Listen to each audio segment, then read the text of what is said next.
السلام عليكم، يا رب تكونوا بخير. في الفيديو ده هنعمل كيكة العسل الروسية. بجد طعمها خطير وسهلة جدا. تبان ان هي خطوات كتير بس بجد هي سهلة جدا. المكونات كلها هكتبها بالظبط في الديسكريبشن بوكس. هنبتدي الاول ان احنا نعمل طبقة الكيك. عندي كان السكر مع العسل مع الزبدة. هفضل ان انا اسيحهم مع بعض لغاية ما السكر يبتدي ان هو يغلي في الزبدة. هبدأ بعد كده ان انا احط عليهم البيكنج صودا، وهنا هيحصل فوران شوية، فلازم الحلة او الكازرول اللي احنا بنعمل فيه يبقى غويط. هنبدأ ان احنا نقلب كده لغاية ما اللون الابيض بتاع العسل ده يبقى لونه ذهبي، وما نغمقهوش قوي لان هو لما هنطفي عليه هيغمق اكتر، ولما كمان نضيف عليه البيض هيغمق زيادة كمان.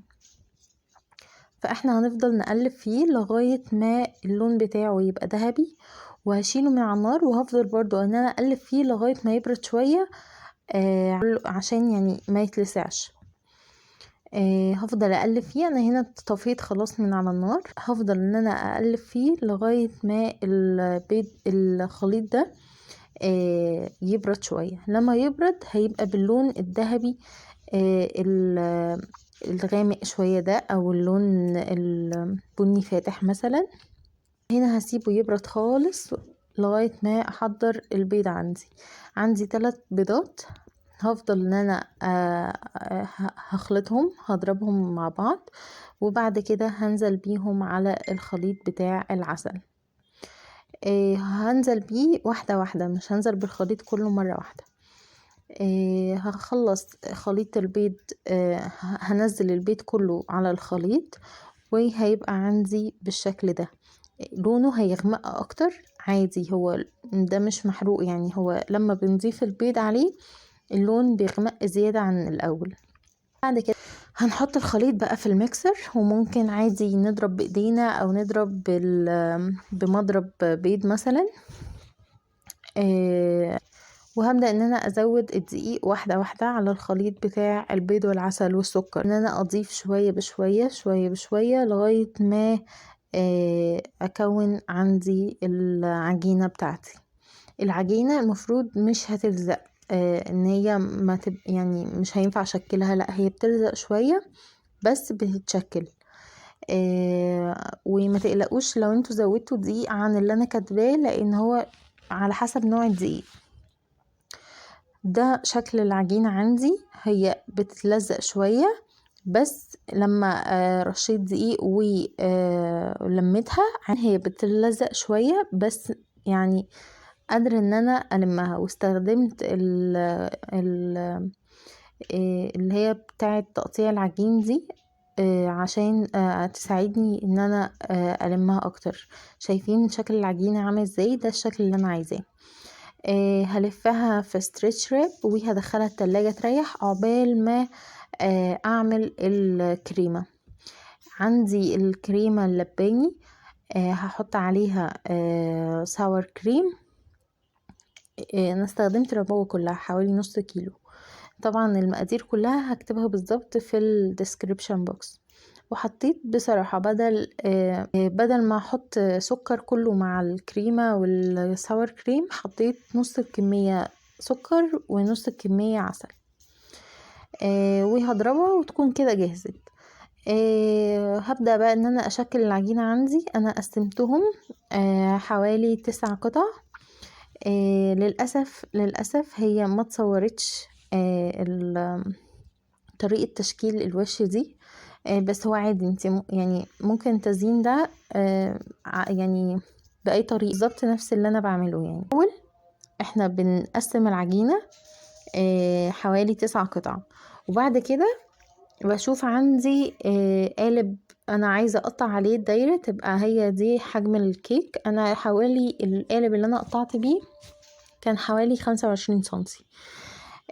بس فعملت ازاي بقى؟ اول طبقة دي انا قطعت هيكساجون على كرتونة، وخدت الهيكساجون ده وحطيته في نص الدايرة دي بالظبط، وبقيت بشكل مش بقطع، انا بس بشكل زي برسم على العجينة بأي ظهر شوكة مثلا او ظهر معلقة. وبس هفضل بقى ان انا ارسم الشكل بتاع الهكساجون كده في بعضه جنب بعض لغاية ما يبقى عندي الشكل ده بالظبط. الطبقات التانية احنا بنخرمها بشوكة كده عشان ما تتنفخش معايا، احنا مش عايزينها منفوخة، عايزينها شبه البسكوت شوية. انا الصراحة كنت بفرد وبسوي في نفس الوقت، لان هي عادي مش هتستريح ولا حاجة. انا باخدها وادخلها على الفرن على طول. بدخلها على الفرن على درجة حرارة 180. هي مش بتاخد وقت خالص على فكرة، بس هدخلها الفرن وهو بالظبط حوالي 5 دقايق 8 دقايق بالكتير قوي. ما نستناش اكتر من كده عشان ما تنشفش، لان احنا عايزينها شوية طرية. ببدأ بقى ان انا اكون مكونة مجهزة عندي لبن اللي اسقي بيه طبقة الكيك دي. وهبدأ ان انا اكون التورتة بتاعتي او الكيك بتاعي. برضو علشان يبقى الكيك مظبوط اكتر، الكريمة انا عايرتها عندي بنص كوباية. بقيت احط في كل طبقة نص كوباية كيك، يعني اول طبقة البسكوت او الكيك وبعد كده طبقة كريمة بحط نص كوباية، وهكذا لغاية ما خلصت الكمية عندي.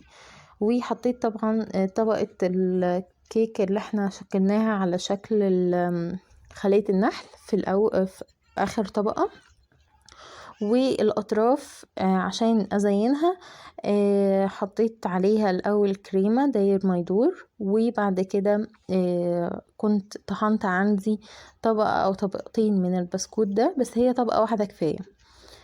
وزينت بيها الجوانب. كان متبقي عندي بسكوت مطحون او الكيك ده مطحون، لان انا عملت 2 طحنت 2 وبرده كان فيه كريمة باقية، فعملتهم كابس كده، كان برضو لذيذ مش وحش خالص. وده شكل الكابس في الاخر. بجد يا جماعة طعمها جميل جدا جدا وسهلة، هي يعني ممكن تقعد شوية، تاخد شوية وقت، بس سهلة مش صعبة وعمرها ما هتفشل معاكم. ده شكلها النهائي، بجد شكلها جميل وطعمها جميل جدا، وجربوها كمان مع صوص الشوكولاتة بجد بيبقى حلو قوي. جربوها وقولولي رأيكم، واشوفكم على خير الفيديو الجاي.